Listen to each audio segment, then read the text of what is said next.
Hello everyone, welcome in today's video session. Today we will discuss about capacitance of electric capacitor when dielectric slab is inserted between them.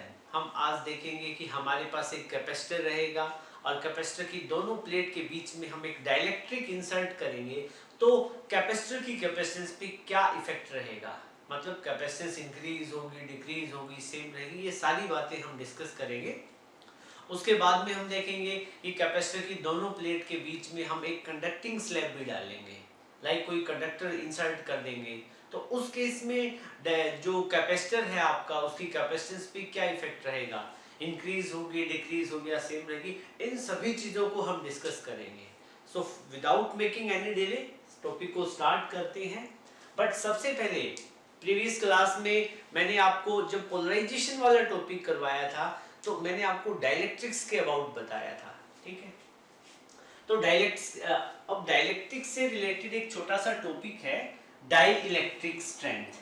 हम dielectric strength के about discuss करेंगे। आपने पहले ये word सुना है बेटा, dielectric strength? सुना है तो ठीक है, नहीं पता है तो मैं आज आपको इसको थोड़ा सा डिटेल में बता देता हूँ। ज़्यादा बड़ा टॉपिक नहीं है, छोटा सा टॉपिक है। देखो, डाइइलेक्ट्रिक स्ट्रेंथ में जो ये डाइइलेक्ट्रिक वर्ड आ रहा है ये क्या होता है, what do you mean by dielectric? मैंने आपको पहले बताया ना डाइइलेक्ट्रिक्स के बारे में, डाइइलेक्ट्रिक्स, ठीक है। तो डाइइलेक्ट्रिक और डाइइलेक्ट्रिक्स एक ही बात है। तो ये जो डाइइलेक्ट्रिक वर्ड है ये क्या सिग्निफाई कर रहा है? देखो, मैंने आपको बताया था कि हमारे पास जितने भी मटेरियल होता है हमने उनको क्लासीफाई किया हुआ है, कुछ को कंडक्टर में, कुछ को सेमीकंडक्टर में, कुछ को डाइइलेक्ट्रिक में, ठीक है, कुछ को इंसुलेटर में। ये एक कुछ हमने कैटेगरी बना रखी है। बट जो इंसुलेटर होते हैं वही डाइइलेक्ट्रिक होते हैं, मैंने प्रीवियस लेक्चर में भी आपको बताया है। तो इंसुलेटर क्या होता है? दीज आर स्पेशल इंसुलेटर, ये कुछ इंसुलेटर है, ठीक है। और इंसुलेटर मतलब आपको पता है इंसुलेटर वो होता है जिनमें से करंट फ्लो नहीं करता, इंसुलेटर वो होता है, ठीक है। अब ये जो डाइइलेक्ट्रिक की बात करें तो ये इनमें से भी करंट डाइइलेक्ट्रिक में से कभी फ्लो नहीं करेगा, ठीक है। और हमें कौन कौन से डाइइलेक्ट्रिक्स के अबाउट पढ़ना है, जैसे हमारे मतलब कौन कौन से एग्जांपल स्टडी करने हैं, जैसे माइका है, ग्लास, कैस्टर ऑयल और मिनरल ऑयल, ठीक है। ये सारे के सारे डाइइलेक्ट्रिक है बेटा, ठीक है, जो use day to day life में यूज होते हैं, ठीक है। जो मिनरल ऑयल है, ये तो मिनरल ऑयल है, ये तो काफ़ी अच्छा डाइइलेक्ट्रिक है। जैसे आपने कभी ट्रांसफॉर्मर देखा होगा अपने सराउंडिंग में कभी, या रोड के साथ में कोई भी, तो ट्रांसफॉर्मर के अंदर जो ऑयल डलता है वो मिनरल ऑयल होता है और वो डाइइलेक्ट्रिक का भी काम करता है और ट्रांसफॉर्मर को कूलिंग का भी काम करता है, कूलिंग भी प्रोवाइड करता है।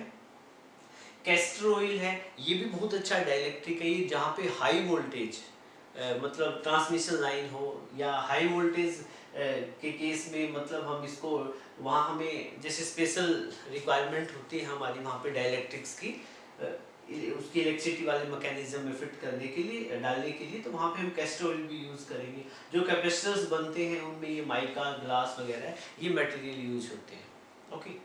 तो ये जो डाइइलेक्ट्रिक की बात करें तो ये इंसुलेटर होते हैं, ये इनके कॉमन से एग्जांपल है, ठीक है।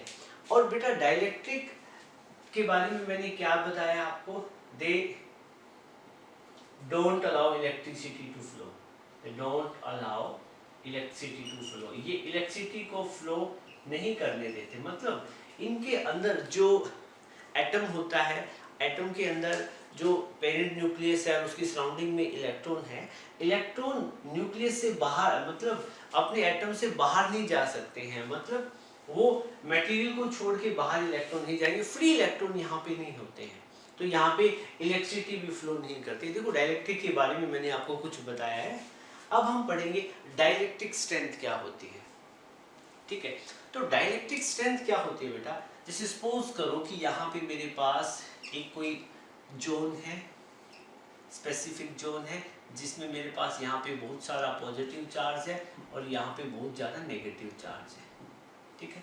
और यहाँ पे क्या हो जाएगा, इलेक्ट्रिक फील्ड। और मैंने क्या बनाया हुआ है, इफ इलेक्ट्रिक फील्ड ये दिखाया हुआ है इज वेरी वेरी स्ट्रॉन्ग, मतलब इलेक्ट्रिक फील्ड बहुत ज़्यादा स्ट्रॉन्ग हो, ये इलेक्ट्रिक फील्ड इस जोन में बहुत ज़्यादा स्ट्रॉन्ग है। और इस इलेक्ट्रिक फील्ड में सपोज करो मैंने एक डाइलेक्ट्रिक को प्लेस कर दिया, क्या रख दिया, डाइलेक्ट्रिक को प्लेस कर दिया। और अब आपको पता है डाइलेक्ट्रिक के अंदर क्या होता है, यहाँ पे पॉजिटिव चार्ज भी होगा और नेगेटिव चार्ज भी होगा, ठीक है। वैसे तो मैंने जस्ट यहाँ पे इक्वल पॉजिटिव और इक्वल नेगेटिव चार्ज ही दिखाया है, तो एक पॉजिटिव एक नेगेटिव दिखाया भी, जितना पॉजिटिव उतना ही नेगेटिव। वैसे तो क्या है, ये डाइलेक्ट्रिक मटेरियल है तो इसके अंदर इसके बहुत सारे एटम्स होंगे, ठीक है, एटम्स में इलेक्ट्रॉन होंगे, ठीक है। तो क्या होता है कि जब हम बहुत स्ट्रॉन्ग इलेक्ट्रिक फील्ड में रख देंगे तो क्या होगा कि ये जो डाइलेक्ट्रिक का एटम है उसमें से इलेक्ट्रॉन निकल जाएंगे बाहर, ठीक है, और इलेक्ट्रॉन निकल के फ्री हो जाएंगे। देखो ये स्पेशल कंडीशन है, डाइलेक्ट्रिक में फ्री इलेक्ट्रॉन नहीं होते हैं, बट जब आपने डाइलेक्ट्रिक को स्ट्रॉन्ग इलेक्ट्रिक फील्ड में रखा तो क्या होगा, डाइलेक्ट्रिक के एटम से इलेक्ट्रॉन बाहर निकल जाएंगे और वो फ्रीली मूव करेंगे। Now this dielectric behave like a conductor, अब ये डाइलेक्ट्रिक क्या है, कंडक्टर की तरह बिहेव करेगा। You getting my point. और उस टाइम हम कह देंगे कि ये जो डाइलेक्ट्रिक है इसका ब्रेक डाउन हो चुका है, क्या बोलेंगे, ये जो डाइलेक्ट्रिक है इसका ब्रेक डाउन हो चुका है। You getting my point.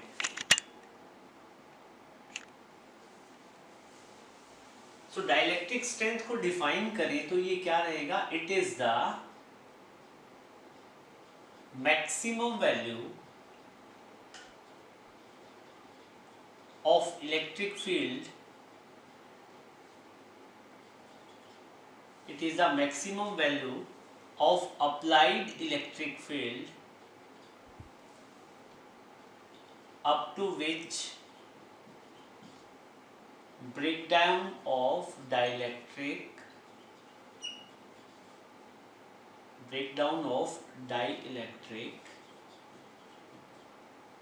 doesn't take place,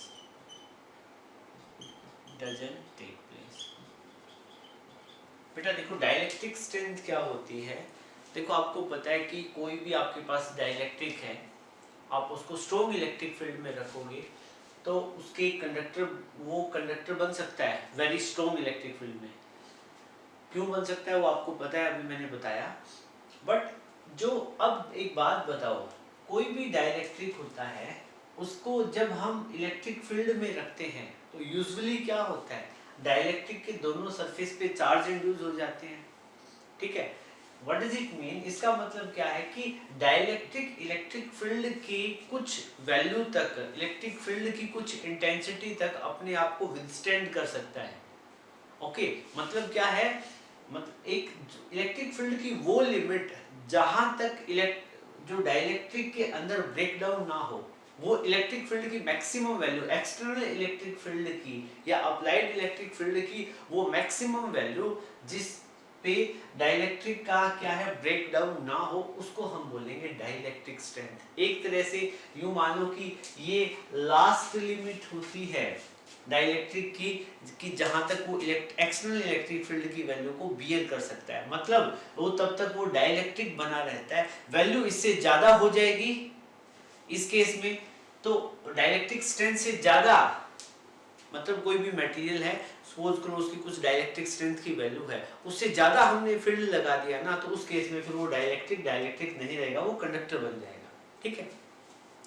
और हम बात करें तो इसकी डेफिनेशन में आप ये भी लिख सकते हो, it is the maximum value of electric field, it is the maximum value of electric field, या इसको आप यूं भी बोल सकते हो, इसको पोटेंशियल ग्रेडियंट भी बोल देते हैं कई बार। It is the maximum value of potential gradient up to which breakdown of dielectric doesn't take place, ठीक है। इसको पोटेंशियल ग्रेडियंट क्यों बोला, आपको पता है electric field E is equal to negative of dV by dr होता है, तो dV by dr जब पोटेंशियल डिस्टेंस के साथ में चेंज करता है हम उसको पोटेंशियल ग्रेडियंट बोलते हैं, ठीक है। तो आप इसको इलेक्ट्रिक फील्ड बोलो या पोटेंशियल ग्रेडियंट बोलो, बोथ आर सेम थिंग।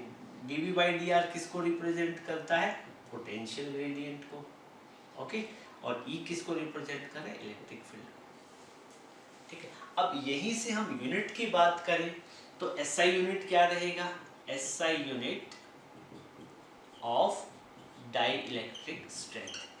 तो डाइलेक्ट्रिक स्ट्रेंथ एक तरीके से इलेक्ट्रिक फील्ड ही होता है। तो एसआई यूनिट की बात करूं तो इलेक्ट्रिक फील्ड की एसआई यूनिट क्या होगी, E इज टू dV/dr वाले फॉर्मूले से हम निकाले तो पोटेंशियल डिफरेंस को वोल्ट में मेजर करते हैं और डिस्टेंस को किस में, मीटर में।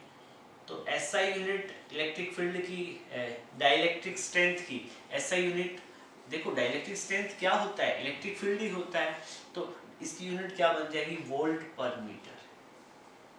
डाइलेक्ट्रिक स्ट्रेंथ की जो यूनिट बनेगी, SI unit of dielectric strength क्या बनेगी, वोल्ट पर मीटर। ठीक है, आप इसको इलेक्ट्रिक फील्ड ऐसे भी लिख सकते हो। डन। और यहीं पे अब प्रैक्टिकल यूनिट की बात करें, practical day to day life में जो यूज होती है यूनिट, वो क्या होती है practical unit. Practical unit dielectric strength की क्या रहेगी, डाइलेक्ट्रिक स्ट्रेंथ की, डाइलेक्ट्रिक स्ट्रेंथ इलेक्ट्रिक फील्ड ही होता है। ठीक है, और डाइलेक्ट्रिक स्ट्रेंथ की प्रैक्टिकल यूनिट होती है बेटा किलो वोल्ट, किलो वोल्ट पर मिलीमीटर, पर मिलीमीटर। ठीक है, इसको मैं रब कर देता हूँ।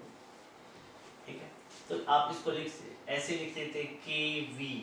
ठीक है, स्मॉल के ऐसे लिख देते हैं, स्मॉल किलो वोल्ट केवी अपॉन में, स्मॉल या कैपिटल लिख दो एक ही बात है, अपॉन में एम। तो ये हो जाएगा किलो वोल्ट पर। This is the SI unit of dielectric, practical unit of dielectric strength. तो डाइलेक्ट्रिक स्ट्रेंथ आपको अच्छे से क्लियर हो चुका है, आप इसको नोट करें। फिर we will discuss about capacitance of a parallel plate capacitor with dielectric slab. अब हम वो डिस्कस करेंगे कैपेसिटेंस का केस जब हमने कैपेसिटर की दोनों प्लेट के बीच में डाइलेक्ट्रिक इंसर्ट कर दिया हो। ठीक है, अब एक बात बताओ बेटा, हमने जो प्रीवियस क्लास में आपको पता है, वी नो, हमने कैपेसिटर से रिलेटेड एक केस डिस्कस किया था। हमने कैपेसिटर की ये प्लेट दिखाई थी। ठीक है, और कैपेसिटर की दोनों प्लेट पे चार्ज होता है ना, यहाँ पे एक पे पॉजिटिव चार्ज और दूसरी प्लेट पे नेगेटिव। आपने देखा था यहाँ पे चार्ज कितना था, Q प्लस Q, यहाँ पे चार्ज माइनस Q। ठीक है, और दोनों प्लेट के बीच में कुछ सेपरेशन था, दैट वाज D, हमने D सेपरेशन दिखाया था। और दोनों प्लेट के बीच में पोटेंशियल डिफरेंस कितना था, V, क्योंकि दोनों पे अलग अलग चार्ज है तो पोटेंशियल डिफरेंस भी होगा। और इस केस में एक दोनों कैपेसिटर की प्लेट के बीच में एक फील्ड भी सेट हो जाता है, और उसको हमने रिप्रेजेंट किया था E नोट से। किससे रिप्रेजेंट किया था, E नोट से। तो ये जब हमने केस डिस्कस किया था तो हमने क्या देखा था, यहाँ हमने कैपेसिटर की कैपेसिटेंस फाइंड आउट की थी। और ये कौन सा केस था, जब कैपेसिटर की, जब एयर यहाँ पे है दोनों प्लेट के बीच में, तो हमने कैपेसिटेंस देखी थी। इस केस में जो कैपेसिटर की कैपेसिटेंस बनी थी वो थी C, मतलब capacitance of capacitor, capacitance of capacitor. ठीक है, if air is present between both plate, हमने दोनों प्लेट के बीच में एयर का केस लिया था। ठीक है बेटा, और वहां पे कैपेसिटेंस अपन ने फाइंड आउट की थी, तो कितनी आई थी, C = A epsilon naught by D। ये जो कैपेसिटर की प्लेट है जिसका आप ये साइड व्यू देख रहे हो, उनका कुछ एरिया भी तो होता है प्लेट का, तो ये वो एरिया था। एप्सिलॉन नॉट परमिटिविटी थी, D डिस्टेंस बिटवीन प्लेट थी, और C क्या थी, कैपेसिटेंस थी। ये रिजल्ट हम पढ़ चुके थे। ठीक है, बट आज हमें क्या करना है, हमें कैपेसिटर की वही दोनों मतलब हमें सबसे पहले कैपेसिटर बनाना है। तो ये हमने दो प्लेट दिखा दी कैपेसिटर की। ठीक है, एक और कैपेसिटर की प्लेट पे, एक पे पॉजिटिव चार्ज, दूसरे पे नेगेटिव चार्ज। ठीक है, और अब हमें क्या करना है बेटा, ये जो कैपेसिटर आपने बनाया है, ठीक है, एक प्लेट पे प्लस Q चार्ज, दूसरे पे माइनस Q चार्ज, अब आपको इन दोनों प्लेट के बीच में आपको एक डाइलेक्ट्रिक प्लेस कर देना है। हमने ये डाइलेक्ट्रिक प्लेस कर दिया, और डाइलेक्ट्रिक प्लेस करते ही क्या होगा, डाइलेक्ट्रिक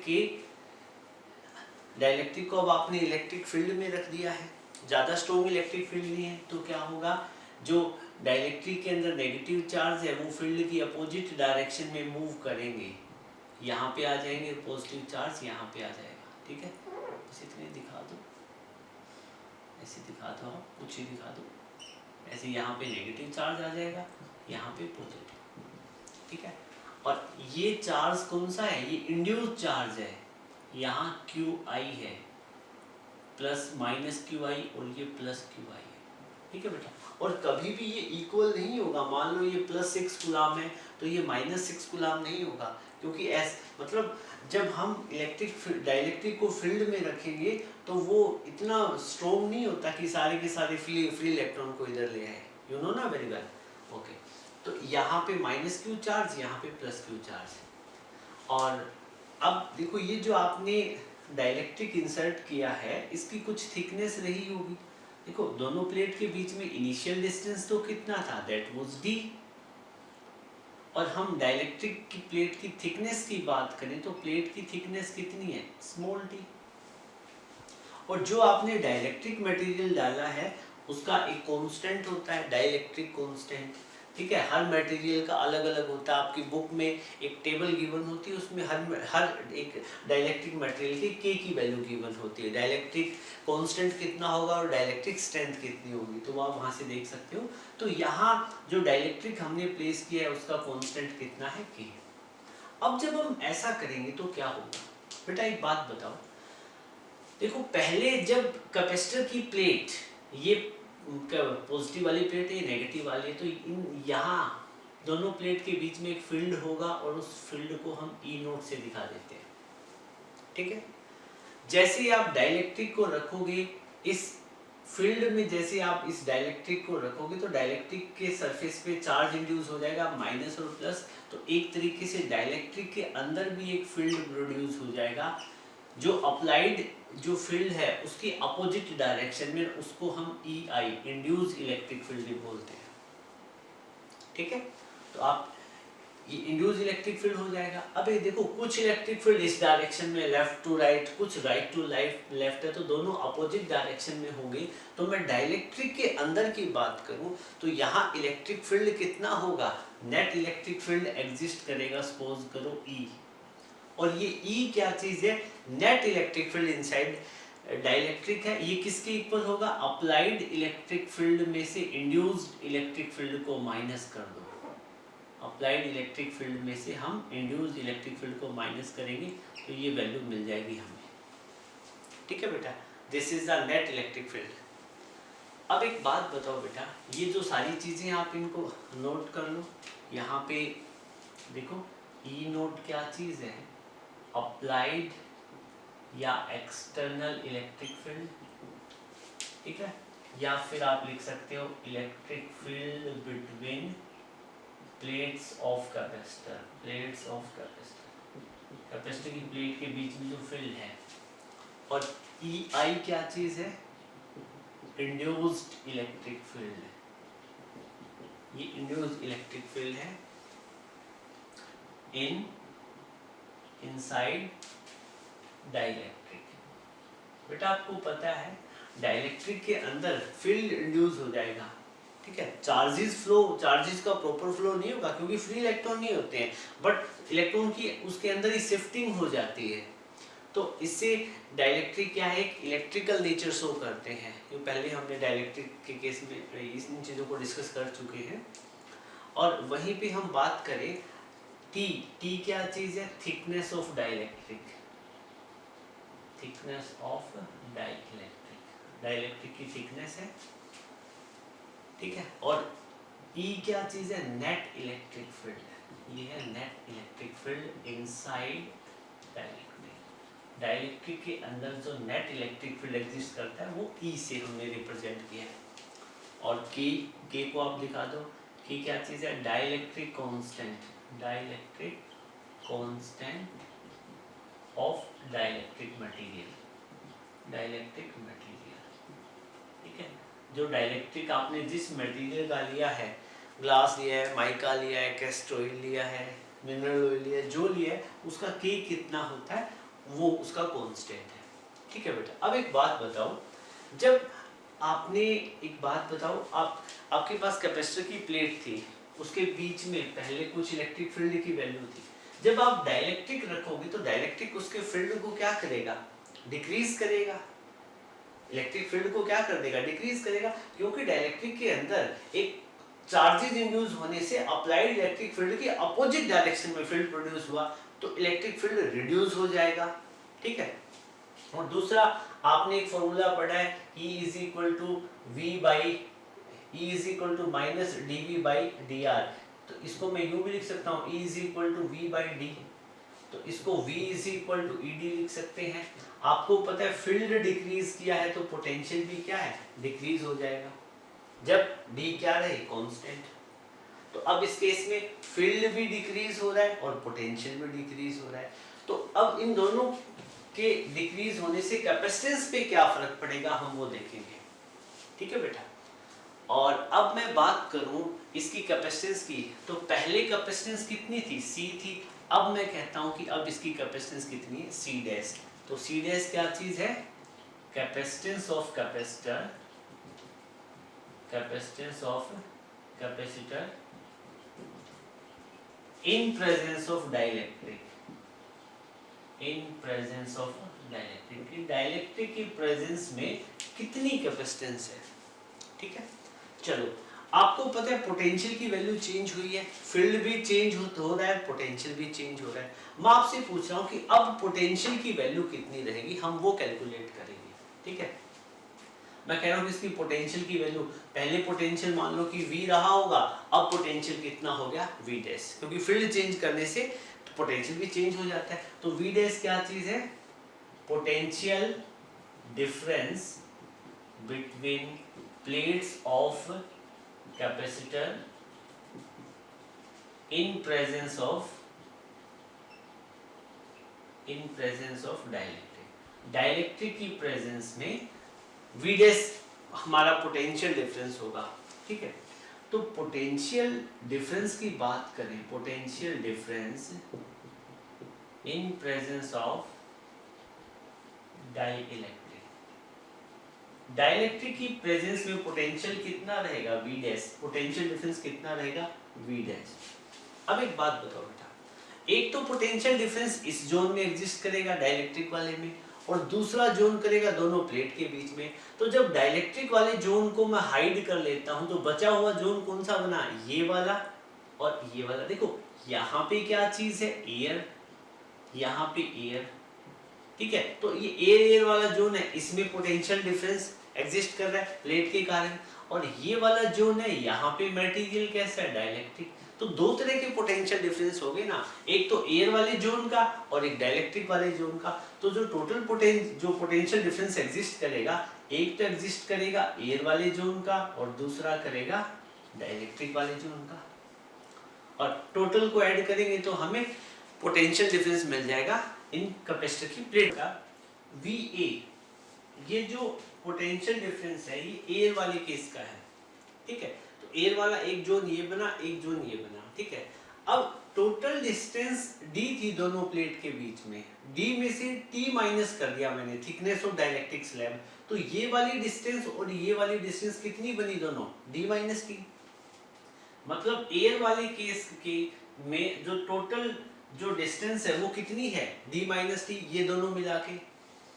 और इन दोनों जोन में फील्ड कितना है, E नोट, यहाँ पे इलेक्ट्रिक फील्ड कितना है, E नोट। और मैं यहाँ पे पोटेंशियल कितना होगा, पोटेंशियल इस जोन में कितना है, VA, पोटेंशियल कितना है, VA। आपके पास एक फॉर्मूला है बेटा, आपने एक फॉर्मूला पढ़ा है, E is equal to minus dV by dr, अभी थोड़ी देर पहले मैंने बताया था। ठीक है। अब इसमें से नेगेटिव साइन तो क्या रिप्रेजेंट करता है कि फील्ड की डायरेक्शन में पोटेंशियल डिक्रीज करता है। ठीक है। और dV क्या चीज है, पोटेंशियल डिफरेंस, और पोटेंशियल डिफरेंस को मैं V लिख दूं तो V भी तो पोटेंशियल डिफरेंस ही है। ठीक है। dr की बजाय मैं डिस्टेंस क्या दिखा दूं, डिस्टेंस जो भी r है, d है, t है, वो हम लिख सकते हैं ना। तो फॉर्मूला बन गया E is equal to V by distance. ठीक है ना। इलेक्ट्रिक फील्ड क्या होता है, इलेक्ट्रिक फील्ड का फॉर्मूला क्या होता है, इलेक्ट्रिक, यहाँ पे लिख लो आप, इलेक्ट्रिक फील्ड क्या होता है, पोटेंशियल डिफरेंस अपॉन में डिस्टेंस। ठीक है, अब इस वाले एयर वाले जोन की बात करूं, एयर वाले जोन में इलेक्ट्रिक फील्ड कितना है, ई नोट, पोटेंशियल डिफरेंस कितना है इस वाले एयर वाले जोन में, वी ए, मैंने इसको वी ए का नाम दिया है, अपॉन में डिस्टेंस, डिस्टेंस कितनी है, एयर वाली डिस्टेंस, ये वाली डिस्टेंस टोटल डी थी, उसमें से टी माइनस करी तो बची कितनी, डी माइनस टी, तो डी माइनस टी, तो यहाँ से वी ए की वैल्यू मैं निकालूंगा तो कितना हो जाएगा, E naught into d minus t. बात समझ में आई आपको। सिमिलरली मैं यहाँ पे दूसरा केस किसका ले लेता हूँ, डाइलेक्ट्रिक का, डाइलेक्ट्रिक के लिए, फॉर डाइलेक्ट्रिक, डाइलेक्ट्रिक वाले केस में इलेक्ट्रिक फील्ड कितना है यहाँ पे, E, net electric field exist करेगा E, ओके। दूसरा क्या है कि यहाँ पे थिकनेस कितनी बनी, डिस्टेंस कितनी बनी, T, और यहाँ पे पोटेंशियल कितना है, VD, पोटेंशियल कितना है, VD। इन तीनों की हेल्प लेके हम यही फॉर्मूला लगाएंगे इलेक्ट्रिक फील्ड का, पोटेंशियल डिफरेंस अपॉन में डिस्टेंस होता है, तो फील्ड कितना है, E, पोटेंशियल डिफरेंस कितना है डाइलेक्ट्रिक के केस में, V सबस्क्रिप्ट D, और थिकनेस कितनी है, डिस्टेंस कितनी है, T, तो यहाँ से VD की वैल्यू मैं फाइंड आउट करूँ तो क्या हो जाएगा, E इंटू टी। बेटा देखो यहाँ से VA की वैल्यू यहाँ पुट करें, VD की वैल्यू यहाँ पुट करें, और आपको मिल जाएगा potential difference between capacitor both plate. कब ये वैल्यू, पोटेंशियल डिफरेंस की वैल्यू तब है जब आपने डाइलेक्ट्रिक को इंसर्ट कर दिया है, तो VA को आप लिख सकते हो E naught into d minus T, plus में VD को लिख सकते हो E इंटू टी। ठीक है बेटा, अब एक बात बताओ, आपको एक और चीज का पता है, ठीक है, आप यहां पे लिखोगे वी नो,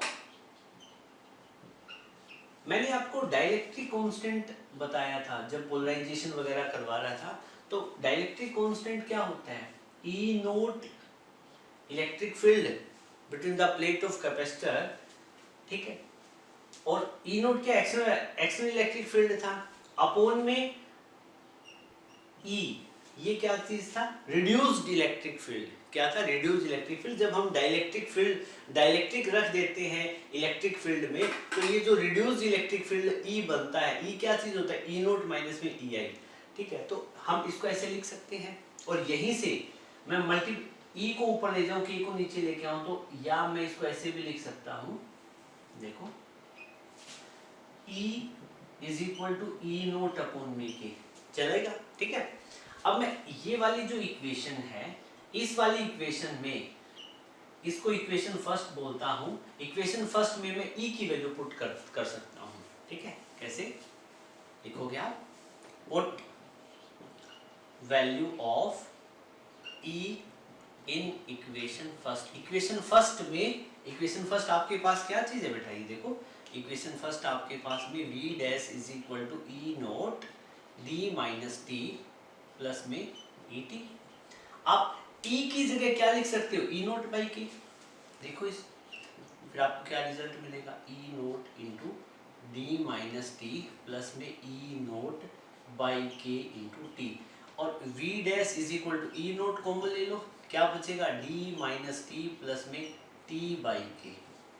यहाँ पे आपको वैल्यू मिली किसकी, पोटेंशियल डिफरेंस की, V डैश की, और ये वो वैल्यू है पोटेंशियल डिफरेंस की जब आपने कैपेसिटर की प्लेट के बीच में डाइलेक्ट्रिक को इंसर्ट कर दिया है, ठीक है। अब आपको निकालनी इसकी कैपेसिटेंस C डैश, कैपेसिटेंस कितनी होगी, तो कैपेसिटेंस अब फाइंड आउट करो, कैपेसिटेंस कैसे फाइंड आउट करोगे, इतना आप एक बार स्क्रीनशॉट ले ले या नोट कर ले वीडियो को पॉज करके। अब मैं यहाँ पे थोड़ी सी जगह ये यूटिलाइज कर दूंगा, ठीक, अपने को स्पेस की रिक्वायरमेंट पड़ने वाली है, शायद नीचे विजिबिलिटी ना आए, तो इसके बाद में हम करेंगे यहाँ पे। अब आप निकालो now capacitance C dash, capacitance कौन से केस में, जब आपने डाइलेक्ट्रिक इंसर्ट किया हुआ है, तो कैपेसिटेंस का फॉर्मूला क्या होता है, Q बाई V। अब V कितना हो चुका है, V डैश, तो अब आपका फॉर्मूला क्या बनेगा बेटा, देखो C dash is equal to Q by V dash, V dash की वैल्यू पुट करो E naught into d minus T plus में टी बाई के। चलेगा इतना? ठीक है बेटा। अब एक बात बताओ, C dash is equal to Q upon में ई नोट। ई नोट क्या चीज था? कैपेसिटर की दोनों प्लेट के बीच में जो इलेक्ट्रिक फील्ड था वो था। और कैपेसिटर की दो प्लेट बिल्कुल पास पास होती है, प्रैक्टिकली मैंने आपको बताया। और दोनों प्लेट के बीच में जो इलेक्ट्रिक फील्ड की वैल्यू होती है वो होती है सिग्मा अपॉन में एप्सिलॉन नॉट, जैसे लास्ट प्रीवियस लेक्चर में मैंने आपको बताया था। तो अब आप क्या करोगे, यहाँ पे जो ई नोट की जगह क्या पुट कर दोगे, सिग्मा अपॉन में epsilon not into D minus T plus में टी बाई के। ओके, हमें आप एक काम करोगे, इसको थोड़ा सा हम रब कर देते हैं। अब यहाँ पे देखो, आपको जो सी डैश की वैल्यू मिली है, सी डैश वो कितना मिला है, क्यू अपॉन में सिग्मा अपॉन में एप्सिलॉन नॉट। सिग्मा क्या होता है? Surface charge density. तो सरफेस चार्ज डेंसिटी आप निकालोगे तो सिग्मा को आप क्या लिख सकते हो? आपको पता है सिग्मा को क्या लिख सकते हो? Charge per unit area Q by ए।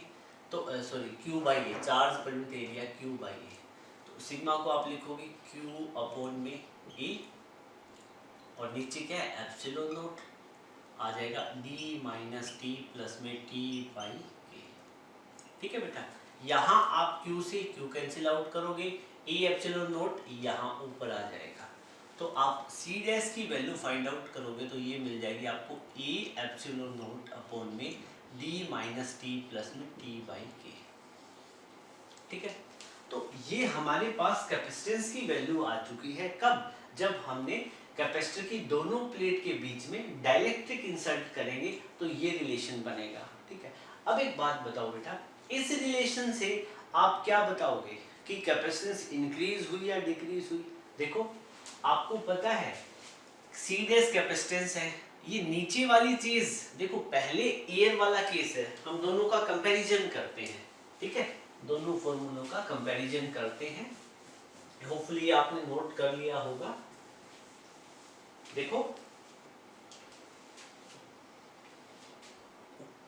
आपके पास जो सिंपली जो फॉर्मूला था, ठीक है, दो केस हमने डिस्कस किए हैं। एक तो कैपेसिटर का वो जब कैपेसिटर की दोनों प्लेट के बीच में एयर है, और दूसरा केस कौन सा, जब कैपेसिटर की दोनों प्लेट के बीच में आपने डाइलेक्ट्रिक डाल दिया, डाइलेक्ट्रिक इंसर्ट कर दिया। ठीक है बेटा, तो यहाँ पे कैपेसिटेंस कितनी आती है, C is equal to A epsilon naught by D, और यहाँ पे कैपेसिटेंस कितनी आती है, C dash is equal to A epsilon naught upon में डी माइनस टी प्लस में टी बाई के। ठीक है, अब कैपेसिटेंस इंक्रीज हुई या डिक्रीज हुई? देखो अब यहाँ पे D से देखो, यहाँ D की वैल्यू डिक्रीज होती है तो कैपेसिटेंस क्या होगी, इंक्रीज होगी। ठीक है, इस वाले केस को माइंड में रखो। एयर के केस में कैपेसिटेंस कितनी थी, C थी, और जब हमने डाइलेक्ट्रिक इंसर्ट किया तो D में से कुछ चीज माइनस हो रही है ना, तो D में से कोई चीज माइनस होगी तो नीचे कैसी क्वांटिटी बन जाएगी, स्मॉल, और नीचे स्मॉल बनेगी तो कैपेसिटेंस, नीचे क्वांटिटी डिक्रीज होगी तो कैपेसिटेंस क्या हो जाएगी, इंक्रीज। डेफिनेटली डाइलेक्ट्रिक जब भी हम इंसर्ट करेंगे तो कैपेसिटेंस क्या हो जाएगी, इंक्रीज। बट फिर आप कहोगे सर यहाँ T बाई के ऐड भी तो हो रहा है, ये ऐड होने का मतलब नीचे नंबर बढ़ जाएगा, लेकिन क्या होगा, T बाई के स्मॉल वैल्यू होगी, K की वैल्यू 1 से ग्रेटर होती है। अब एक बात बताओ, T को मतलब हम डिवाइड करेंगे, 1 से ग्रेटर कोई भी टर्म है तो ये इंक्रीज तो होगा, लेकिन कब, अब जैसे सपोज करो यहाँ D की वैल्यू, यहाँ पे तो D की वैल्यू थी 10 और यहाँ D की वैल्यू कितनी है 10, माइनस में थिकनेस की वैल्यू मान लो 2 लगा लो, कितनी है 2, प्लस में 2 अपॉन में K की वैल्यू 1 से ग्रेटर मान लो, K की वैल्यू हम 4 ले लेते हैं, क्या ले लेते हैं, 4 ले लेते हैं। तो देखो यहाँ तो D की वैल्यू नेट कितनी बनी 10, यहाँ देखो कितनी होगी 10 माइनस 2 प्लस 0.4, तो ये कितना बच गया 8 प्लस 0.4 कितना बना 8.4। अल्टीमेटली आप देखोगे तो नीचे ये एक्सप्रेशन क्या रिप्रेजेंट कर रहा है कि नीचे वाला एक्सप्रेशन डिक्रीज होगा, ये डिक्रीज होगा तो ये कैपेसिटेंस के साथ में इनवर्सली प्रोपोर्शनल है, तो ऑटोमेटिकली कैपेसिटेंस क्या हो जाएगी इंक्रीज। तो आप यहाँ पे नोट में लिखेंगे note on insertion of dielectric slab between plate of capacitor, capacitance will increase, capacitance will increase, capacitance क्या हो जाएगी इंक्रीज। बेटा अब हम स्पेशल केस डिस्कस करेंगे एक, ठीक है। स्पेशल केस में क्या है, देखो कैपेसिटर की प्लेट थी, याद करो दोनों प्लेट के बीच में एयर थी, तो उस केस में कैपेसिटेंस कितनी आई थी C is equal to A epsilon by D, और दोनों प्लेट के बीच में डिस्टेंस कितना था D, प्लेट का एरिया कितना था A। सेकंड केस में हमने क्या किया, कैपेसिटर की दोनों प्लेट के बीच में हमने एक डाइइलेक्ट्रिक इंसर्ट कर दिया, ठीक है, और डाइइलेक्ट्रिक की थिकनेस कितनी T, और दोनों प्लेट के बीच में डिस्टेंस कितनी थी D, ये आपको पता ही है।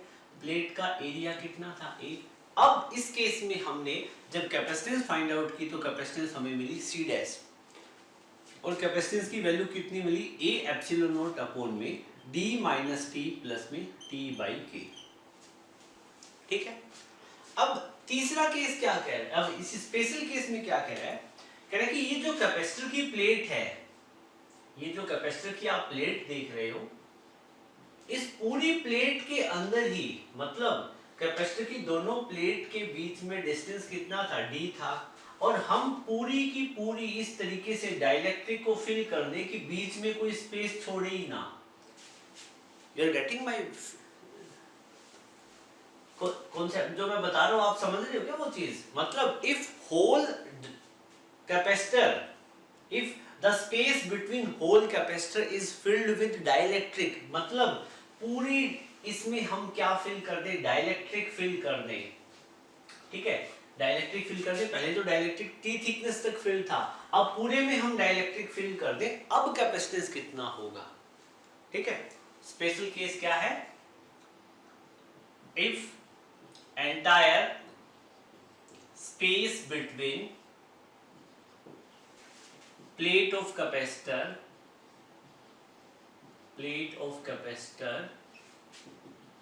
is filled with dielectric, हम डाइइलेक्ट्रिक के साथ में एंटायर स्पेस फिल कर देंगे तो क्या होगा, ठीक है।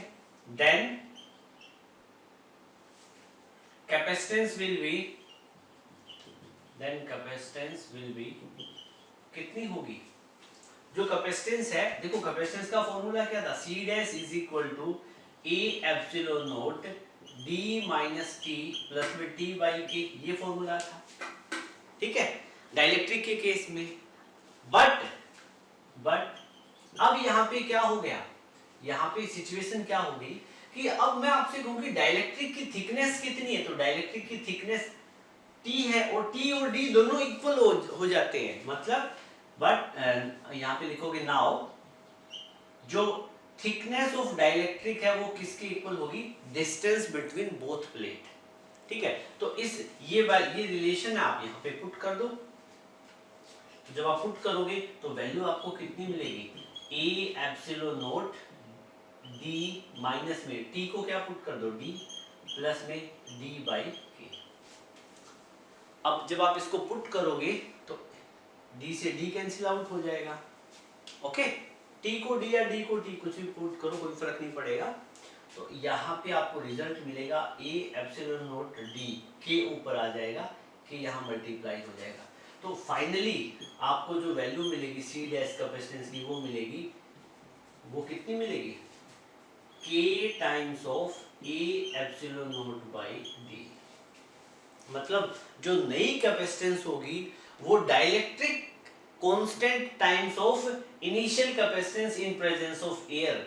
जो कैपेसिटी देखो, पहले जो कैपेसिटेंस एयर के केस में थी उससे k टाइम्स हो जाएगी। कब? जब आप डाइलेक्ट्रिक कांस्टेंट दोनों प्लेट के बीच में, मतलब दो कैपेसिटर की दोनों प्लेट के बीच में पूरा पूरा फिल कर दोगे, ठीक है। तो यहाँ पे आपको रिजल्ट मिलेगा ये, ठीक है। तो मैं इसको इक्वेशन फर्स्ट बोलता हूँ, जब कैपेसिटर की दोनों प्लेट के बीच में एयर था, और यहाँ पे जब कैपेसिटर की दोनों प्लेट के बीच कंप्लीटली डाइलेक्ट्रिक है, ये इक्वेशन 2 बनी है, ठीक है। तो फाइनली इनसे मैं एक रिजल्ट निकालूं, if equation 2 is divided by equation 1, we get, हमें क्या मिलेगा? इक्वेशन सेकंड कितनी है? C dash is equal to A epsilon naught D, और आगे क्या है इसके k अपॉन में, लेफ्ट को लेफ्ट से डिवाइड, राइट को राइट से, तो लेफ्ट कितना है c अपॉन में, राइट कितना है a epsilon naught by D. तो a एप्सिलॉन डी को a एप्सिलॉन डी से कैंसिल आउट कर दो, और यहाँ से c डैश की वैल्यू आपको मिलेगी k टाइम्स ऑफ c, ठीक है। तो ये भी आप लिख सकते हो। Now we will study about capacitance of parallel plate capacitor in presence of conducting slab. अब हमारे पास कैपेसिटर की दोनों प्लेट के बीच में हमें एक कंडक्टिंग स्लैब को इंसर्ट करना है। वो केस देखेंगे कि ऐसा करने से ये जो कैपेसिटेंस है कैपेसिटर की वो इंक्रीज होगी या डिक्रीज होगी। देखो बेटा क्या है, फर्स्ट ऑफ ऑल पहले हम एक जनरल केस लेंगे। आपको पता है कैपेसिटर की दोनों प्लेट है, दोनों प्लेट के बीच में एयर है, ओके। और इस केस में मैं बात करूं तो यहाँ पे जब हम एयर लेते हैं परमिटिविटी एप्सिलॉन नॉट होती है, ठीक है। कैपेसिटर की प्लेट का एरिया ए होता है, दोनों प्लेट के बीच में डिस्टेंस डी होती है। तो इस केस में चार्ज कितना क्यू लिया था, सपोज कुछ ऐसा था plus Q minus Q, capacitor की इस प्लेट पे प्लस क्यू चार्ज, इस पे माइनस क्यू। तो एयर की जब दोनों प्लेट के बीच में एयर हो तो कैपेसिटेंस कितनी बनती है, आपको याद ही है, ठीक है। कितनी है? C capacitance between plate if air is present between plates के बीच में एयर हो तो कैपेसिटेंस कितनी रहेगी? C is equal to A epsilon naught upon में डी, इतनी कैपेसिटेंस रहेगी। ये हमने ये फॉर्मूला हम डिराइव कर चुकी हैं पहले, इससे पहले वाली क्लास में। और अब क्या कह रहा है, अब केस कुछ ऐसा है कि कैपेसिटर की दोनों प्लेट है और दोनों प्लेट के बीच में हम कोई एक कंडक्टिंग स्लैब डाल देते हैं। कंडक्टिंग स्लैब को हम एक अलग कलर से बना देते हैं, ठीक है, इस तरीके से। ये हम एक कंडक्टिंग स्लैब डाल देते हैं। कंडक्टिंग स्लैब का मतलब क्या है? कोई कंडक्टर डाल देते हैं। और आपको पता है कि कैपेसिटर की इस वाली प्लेट पे कैसा चार्ज है? पॉजिटिव, और इस वाली प्लेट पे नेगेटिव। तो ये क्या करेगा, जैसे ही कंडक्टिंग प्लेट को हम कैपेसिटर की दोनों प्लेट के बीच में रखेंगे तो एक तरीके से हमने दोनों प्लेट पे चार्ज था, प्लेट को हमने इलेक्ट्रिक फील्ड में रख दिया, और वो इलेक्ट्रिक फील्ड कितना था? ई नोट। ई नोट से हम रिप्रेजेंट करते हैं ना इसको। अब जैसे ही फील्ड में रखेंगे तो कंडक्टिंग प्लेट के पास में large number of free electron है, और सभी फ्री इलेक्ट्रॉन क्या फील्ड की अपोजिट डायरेक्शन में मूव करेंगे, और मूव करते जाएंगे, और यहाँ पे बहुत सारे फ्री इलेक्ट्रॉन इकट्ठे हो जाएंगे। यहाँ पे पॉजिटिव चार्ज हो जाएगा, ठीक है। तो अल्टीमेटली ये इलेक्ट्रॉन तब तक फ्लो करेंगे जब तक ये जो अप्लाइड इलेक्ट्रिक फील्ड है या दोनों प्लेट के बीच में जो इलेक्ट्रिक फील्ड था उसको काउंटर बैलेंस ना कर दे। तो इस केस में मतलब जो इसके जो कंडक्टिंग जो स्लैब है इसके अंदर जो फील्ड प्रोड्यूस होगा वो कितना होगा? अप्लाइड इलेक्ट्रिक फील्ड के इक्वल हो जाएगा। तो नेट एक दूसरे को काउंटर बैलेंस कर देंगे। इस जोन में नेट इलेक्ट्रिक फील्ड कितना होगा? 0। नेट इलेक्ट्रिक फील्ड कितना हो जाएगा? 0। अब कंडक्टिंग प्लेट के अंदर जो चार्ज, इन चार्ज की मूवमेंट से जो फील्ड प्रोड्यूस हुआ वो अप्लाई जो प्लेट के बीच में पहले जो फील्ड था उसके अपोजिट डायरेक्शन में होगा और ये दोनों इलेक्ट्रिक फील्ड एक दूसरे को नलिफाई कर देंगे। डाइलेक्ट्रिक के केस में इसलिए नहीं होता क्योंकि डाइलेक्ट्रिक में फ्री इलेक्ट्रॉन नहीं होते हैं तो एक स्ट्रॉन्ग इलेक्ट्रिक फील्ड नहीं बनता है। यहाँ पे बन जाता है तो नेट इलेक्ट्रिक फील्ड यहाँ पे कितना बन जाएगा, 0। तो इस केस में मैं बात करूं तो आपको पता है कैपेसिटर की दोनों प्लेट के बीच में जो डिस्टेंस था दैट वाज d और इनिशियल जो पोटेंशियल डिफरेंस पहले कितना था, पहले पोटेंशियल डिफरेंस था v। अब पोटेंशियल डिफरेंस चेंज हो जाएगा, ठीक है। वो चेंज पोटेंशियल डिफरेंस कितना होगा वो वैल्यू हम निकालेंगे और हम ये अज्यूम कर रहे हैं कि जो आपने कंडक्टिंग स्लैब डाली थी उसकी थिकनेस कितनी थी, t। थिकनेस कितनी थी, t। अब मैं आपसे पूछता हूं potential difference between plates of capacitor, between plate of capacitor in presence of conducting slab की प्रेजेंस में कितना पोटेंशियल डिफरेंस होगा। मैं कह देता हूं कि कितना है, v डैश, ठीक है। तो अब इसकी कैपेसिटेंस कितनी हो, पोटेंशियल चेंज होगा, फील्ड चेंज होगा, पोटेंशियल चेंज होगा, तो ये कैपेसिटेंस कितनी हो जाएगी, c डैश। हमें इसकी कैपेसिटेंस निकालनी है c डैश और c डैश क्या चीज है, देखो c कैपेसिटेंस कब थी, c कैपेसिटेंस कब थी, जब दोनों प्लेट के बीच में एयर थी ये। और c डैश क्या चीज है, ये क्या चीज है, कैपेसिटेंस ऑफ कैपेसिटर, लिख लेना बेटा, capacitance of capacitor if conducting slab is present between plate के बीच में जब कंडक्टिंग स्लैब आ जाए, ठीक है। अब मैं इन प्लेट के बीच में पोटेंशियल डिफरेंस की बात करूं तो पोटेंशियल डिफरेंस किस किस के कारण होगा, एक तो ये जो एयर वाला स्पेस है यहाँ पे, एक एयर वाला ये वाला, और दूसरा कौन से वाला, कंडक्टिंग स्लैब वाला, दूसरा कंडक्टिंग स्लैब वाला, ठीक है। तो एक तो पोटेंशियल होगा एयर वाले जोन के कारण, दूसरा कंडक्टिंग स्लैब के कारण, Vc, ठीक है। फॉर्मूला आपको पता ही है, ठीक है। फॉर्मूला कौन सा होगा, हम एयर के लिए यूज करें तो एयर के केस में पोटेंशियल कितना है, Va, इलेक्ट्रिक फील्ड कितना है, E नॉट, और थिकनेस कितनी है एयर के केस में, इतने में तो कंडक्टिंग स्लैब आ गई, डी थिकनेस में तो टोटल डी थी, तो कितनी में एयर आई, D माइनस टी में, ठीक है। इन तीनों को यूज करके वो फॉर्मूला बना लो, कौन सा, electric field is equal to potential difference upon में डिस्टेंस वाला। तो यहाँ पे क्या बनेगा, E naught is equal to Va upon में D minus T, cross multiply करो तो आपको वैल्यू मिलेगी Va कितना होगा, E naught into D minus T, ये लिख सकते हैं हम Va को। दूसरा फिर कंडक्टिंग स्लैब की बात करें, ठीक है, दूसरा कंडक्टिंग स्लैब के केस में हम क्या करेंगे, कंडक्टिंग स्लैब के केस में इलेक्ट्रिक फील्ड कितना, 0, इलेक्ट्रिक फील्ड कितना, 0, इलेक्ट्रिक फील्ड 0, ओके बेटा। और थिकनेस कितनी, T, इलेक्ट्रिक फील्ड में E लिख देता हूँ अभी, थिकनेस कितनी, T, E, net electric field inside conducting slab. और दूसरा क्या है, यहाँ पे कंडक्टिंग स्लैब है, इसकी थिकनेस लिख दी हमने, इलेक्ट्रिक फील्ड लिख दिया, और क्या लिखना होता है, पोटेंशियल, पोटेंशियल कितना, हम ये कह देते हैं कि यहाँ पोटेंशियल कितना बना, Vc, देखते हैं कितना क्या रहेगा, पोटेंशियल बनेगा या नहीं बनेगा, ठीक है। तो यहाँ मैंने लिख दिया पोटेंशियल Vc। अब एक बात बताओ बेटा, यहाँ पे आप Vc मत लिखो, कंफ्यूज करेगा आपको, थोड़ी देर में आपको रिजल्ट कुछ अलग मिलेगा। अब यहाँ पे आप इस फॉर्मूले को लिखो तो फॉर्मूला आपका क्या बन जाएगा, E is equal to Vc upon में T, ठीक है।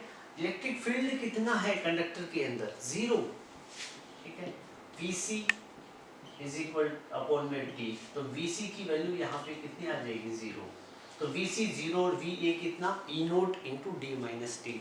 इन दोनों वैल्यू को हम यहाँ पुट करेंगे, इन दोनों वैल्यू को यहाँ पुट करेंगे।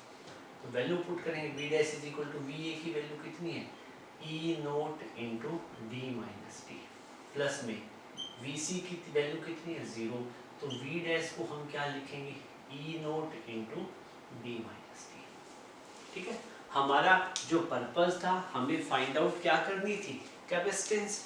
ठीक है, सी डैश क्या थी, capacitance of capacitor if conducting slab is present between plate of capacitor. तो मेरे को कैपेसिटेंस की वैल्यू फाइंड आउट करनी हो। ठीक है, फॉर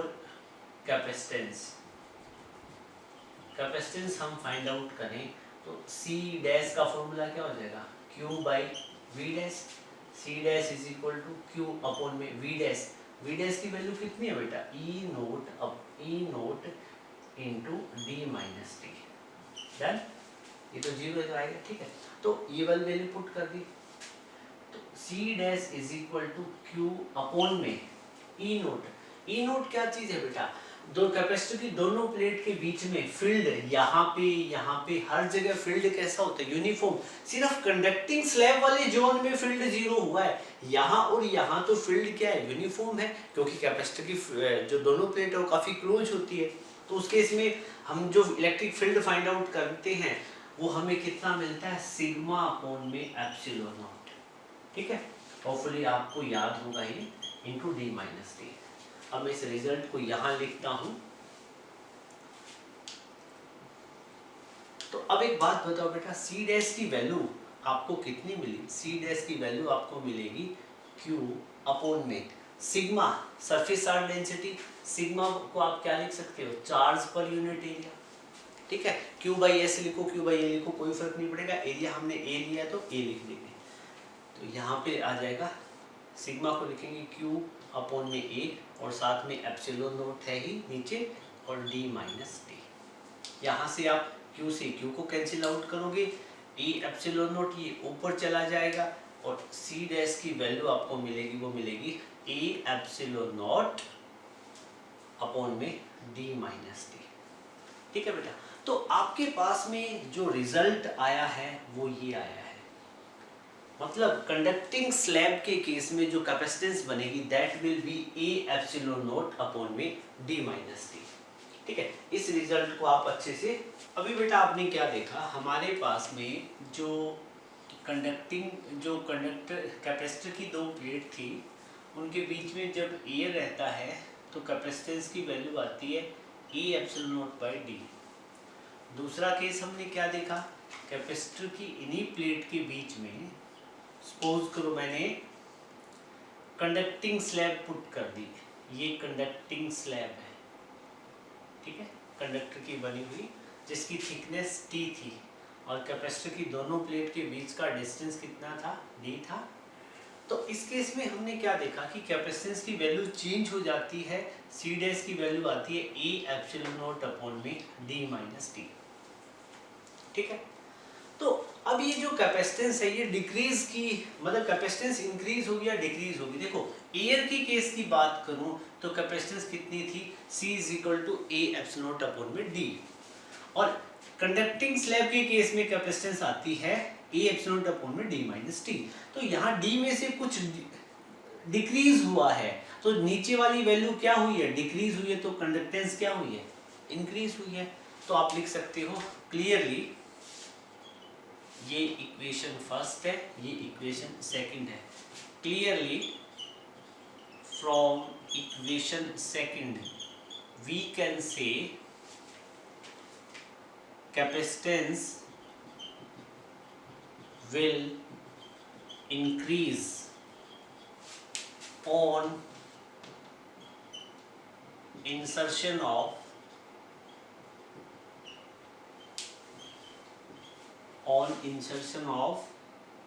conducting slab। ठीक है बेटा, कंडक्टिंग स्लैब। अब इन दोनों इक्वेशन में एक रिलेशन भी हम डिराइव कर सकते हैं। देखो ये तो पॉइंट आपने लिख लिया, ठीक है, और आप रिलेशन क्या डिराइव कर सकते हो, लिखो आप फ्रॉम इक्वेशन सेकंड को फर्स्ट से डिवाइड करेंगे। इक्वेशन सेकंड, लेफ्ट को लेफ्ट से, राइट को राइट में से डिवाइड करेंगे तो सी डैश अपॉन में सी कितना हो जाएगा, E epsilon naught d minus t upon में आ जाएगा ई एप्सिलॉन नॉट अपॉन में डी। ई एप्सिलॉन नॉट से ये डी कैंसिल आउट हो जाएगा, डी कहाँ चला जाएगा ऊपर, तो अल्टीमेटली सी डैश अपॉन में सी किसके इक्वल होगा, डी अपॉन में डी माइनस टी। ठीक है, तो सी डैश की वैल्यू, सी डैश को मल्टीप्लाई करेंगे तो सी डैश क्या होगा, डी अपॉन में D minus t times of C. मतलब आपको पता है कि कंडक्टिंग स्लैब डालने से कैपेसिटेंस इंक्रीज हो जाती है, कितने टाइम्स इंक्रीज होगी, देखो सी डैश क्या था, सी डैश था capacitance in presence of dielectric slab और सी क्या था, capacitance in presence of air. तो जो capacitance in presence of conducting slab है वो कितनी होती है, D अपॉन में D minus t times of capacitance in presence of air. मतलब कंडक्टिंग स्लैब के केस में जो कैपेसिटेंस रहेगी वो एयर के केस में जितनी कैपेसिटेंस रहती है उसका D अपॉन में D minus T time. Now बेटा हमारे पास ये दो न्यूमेरिकल है और दोनों न्यूमेरिकल सीबीएसई में आए हुए हैं, तो दोनों वीडियो को पॉज करके आप दोनों न्यूमेरिकल को सोल्व करने की कोशिश कर सकते हो और आप इजीली कर लोगे। ठीक है, होपफुली आपने कर लिए होंगे।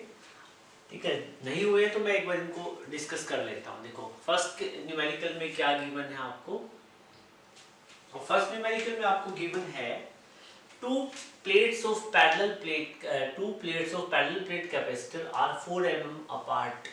A slab of dielectric constant 3 and thickness 3 mm is inserted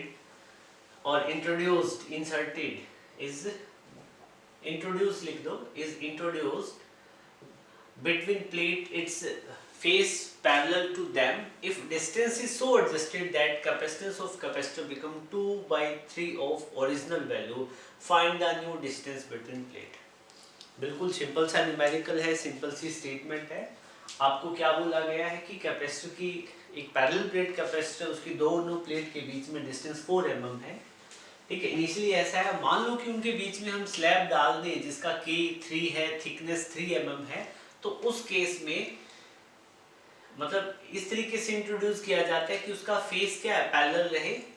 और फिर अब क्या करें कि if the distance is so adjusted, अब दोनों प्लेट के बीच में डिस्टेंस को इस तरह से एडजस्ट किया जाता है, चेंज किया जाता है कि जो कैपेसिटेंस है वो पहले की मुकाबले कितनी हो जाए, 2/3। अब एक बात बताओ, अब मैं आपसे पूछूं कि दोनों प्लेट को नजदीक जाया गया दूर, तो एक बात बताओ, कैपेसिटेंस डिक्रीज हो रही है तो डेफिनेटली कैपेसिटर की दोनों प्लेट को दूर लेके गई होंगी, तभी तो कैपेसिटेंस डिक्रीज हुई है, पहले की 2/3 हुई है। और इनिशियली डिस्टेंस दोनों प्लेट के बीच में जो गैप था वो कितना था, 4 mm का था। तो अब कैपेसिटेंस डिक्रीज हुई है तो अपना आंसर क्या आएगा, 4 mm से ज़्यादा। ठीक है, चलो ये तो मैंने वैसे ही बता दिया, अब इसको सोल्व करते हैं। तो जब भी ऐसी क्वेश्चन हो तो पहले the two plates of capacitor are 4 mm apart। तो इनिशियली सिचुएशन ऐसी थी, ये कैपेसिटर की प्लेट थी, ठीक है, और दोनों प्लेट के बीच में 4 mm का डिस्टेंस था। सपोज करो इनिशियली एयर होती, ठीक है, तो इसका एप्सिलॉन की ये कितना होता है, एप्सिलॉन नॉट होता परमिटिविटी, और इस केस में कैपेसिटेंस कितनी आती, C होती एयर के केस में, तो C का फॉर्मूला बनता E एप्सिलॉन नॉट अपॉन में D।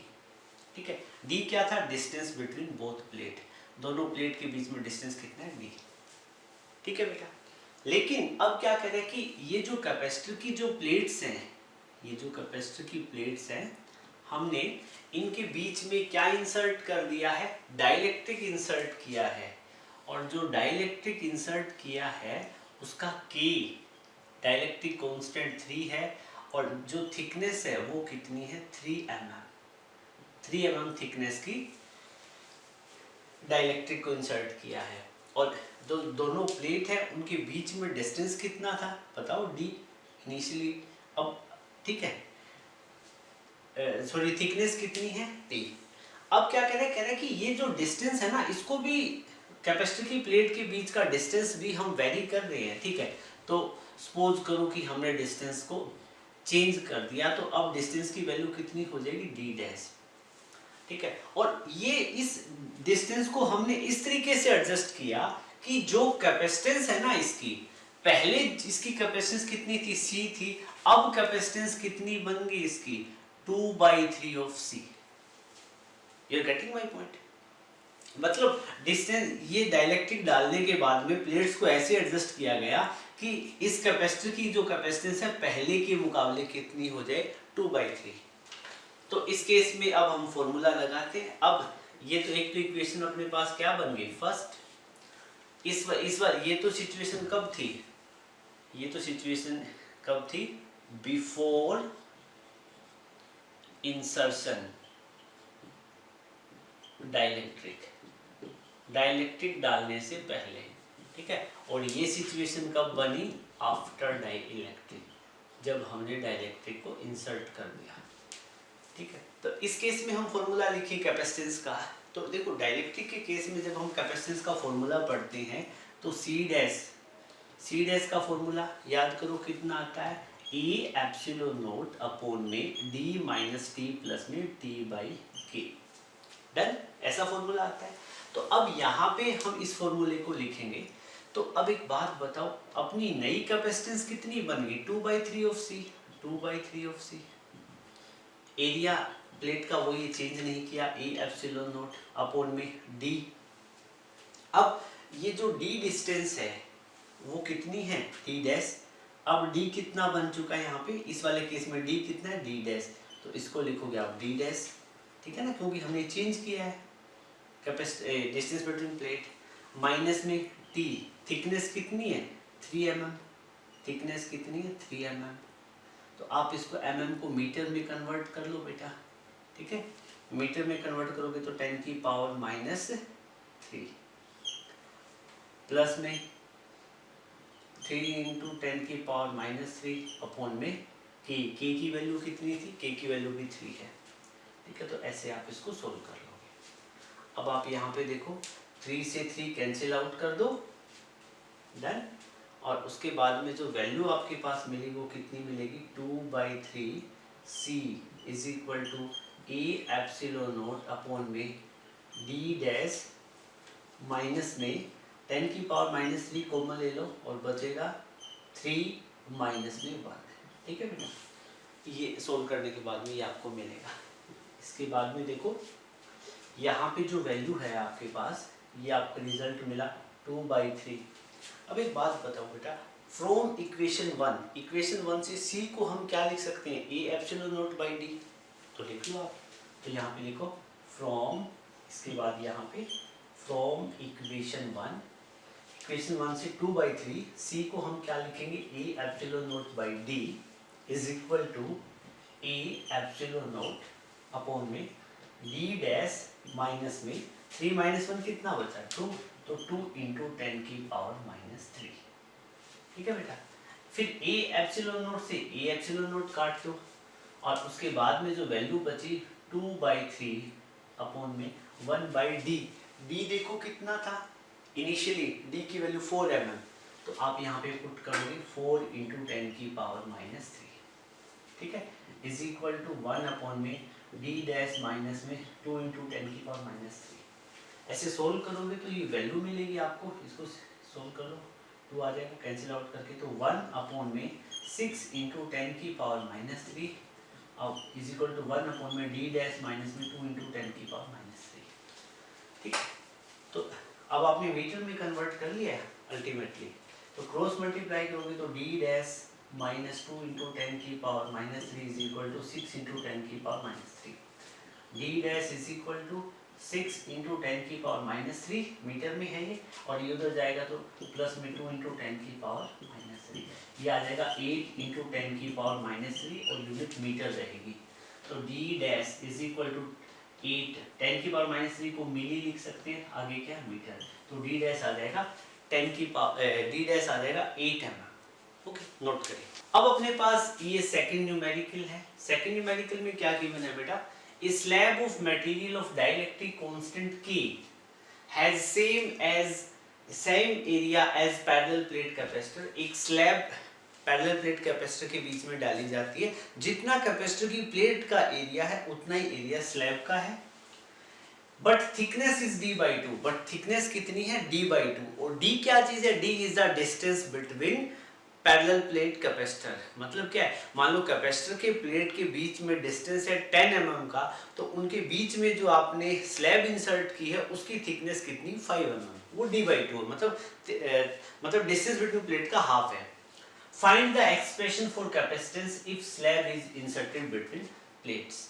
ठीक है, तो जब भी ऐसी सिचुएशन आए, मतलब आपने स्लैब इंसर्ट कर दी, तो आपको ऐसे केसेस में एक वो केस लेना पड़ेगा जब आपने स्लैब इंसर्ट नहीं की, क्योंकि आपको जनरल एक्सप्रेशन फाइंड आउट करना है, तो एक कंपैरिजन शो करना पड़ेगा। तो उसके लिए आप क्या करोगे बेटा, देखो तो यहाँ पे लिखो, ये कैपेसिटर का वो केस है जब कैपेसिटर की प्लेट के बीच में एयर है। कैपेसिटर की प्लेट का एरिया कितना है a, और डिस्टेंस कितनी है d। कुछ भी इंसर्ट नहीं कर रखा है, तो इस केस में परमिटिविटी यहाँ पे एप्सिलॉन नॉट लेते हैं, एयर की इतनी होती है। तो आपको पता है capacitance in air, capacitance in air, air के केस में capacitance between plates, capacitance between plates, capacitance ऐसे लिख दो, capacitance of capacitor, capacitance of capacitor if air is present between plates. ठीक है बेटा, प्लेट्स के बीच में जब एयर प्रेजेंट हो तो कैपेसिटेंस कितनी रहेगी, C is equal to A epsilon naught by D, ये फॉर्मूला होता है। इस केस में कैपेसिटेंस कितनी है इसकी C। लेकिन अब क्या कह रहा है कि सिचुएशन चेंज हो गई है, अब आपने कैपेसिटर की प्लेट के बीच में, कैपेसिटर की प्लेट जिनके बीच में डिस्टेंस कितना था d था, अब आपने एक स्लैब डाल दी है, एक स्लैब डाल दी डाइलेक्ट्रिक स्लैब जिसका कांस्टेंट k है और थिकनेस क्या है d का हाफ। थिकनेस कितना है d का हाफ। तो उस केस में कैपेसिटेंस कितनी होगी, अब न्यू कैपेसिटेंस कितनी होगी, तो यहाँ पे लिखोगे after insertion of after inserting dielectric slab, dielectric slab डालने के बाद में new capacitance will be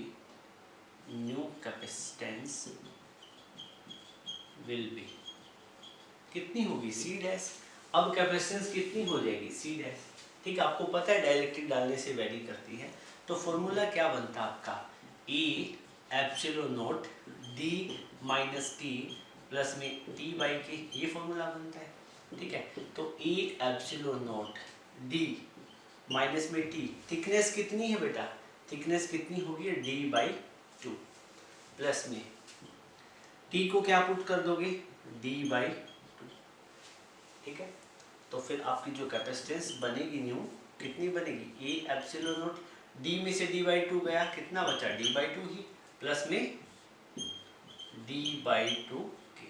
ठीक है बेटा, अब इसके बाद में C dash is equal to A epsilon naught upon में d/2 कॉमन ले लो, d/2 कॉमन लोगे तो कितना बनेगा 1 प्लस में 1/k। ठीक है, ये 2 ऊपर आ जाएगा। ठीक है बेटा, इसके बाद में आप लिखोगे C dash is equal to, ये 2 ऊपर आ जाएगा 2a एप्सिलॉन नॉट अपॉन में रह गया d। ठीक है, और ये k को सोल्व करो, k यही एलसीएम ले लो तो कितना बन जाएगा k प्लस 1, अगले स्टेप में k आगे आ जाएगा, तो C डैश की वैल्यू जस्ट कैलकुलेशन है कुछ नहीं, ये हो जाएगा 2k a एप्सिलॉन नॉट, ठीक है, k प्लस 1 इंटू d। ठीक है, इसको रीअरेंज करके आप ऐसे लिख लोगे। ठीक है, और आपको पता है a epsilon naught by d, ये हमने a epsilon naught by d क्या होता है C के इक्वल, और C क्या थी कैपेसिटेंस बिटवीन, कैपेसिटेंस कब थी पैरेलल प्लेट कैपेसिटी थी जब दोनों प्लेट के बीच में एयर थी। ठीक है, तो अल्टीमेटली जब आप रिजल्ट को लिखोगे तो C डैश कितना हो जाएगा 2k अपॉन में k plus 1 times of c, ठीक है, ये फाइनल रिजल्ट आ जाएगा। So my dear student, it was all about today's class. Hopefully video आपको अच्छा लगा होगा। अच्छा लगे तो आप वीडियो को लाइक करना, अपने मैक्सिमम फ्रेंड के साथ शेयर करना। So thank you, have a great day.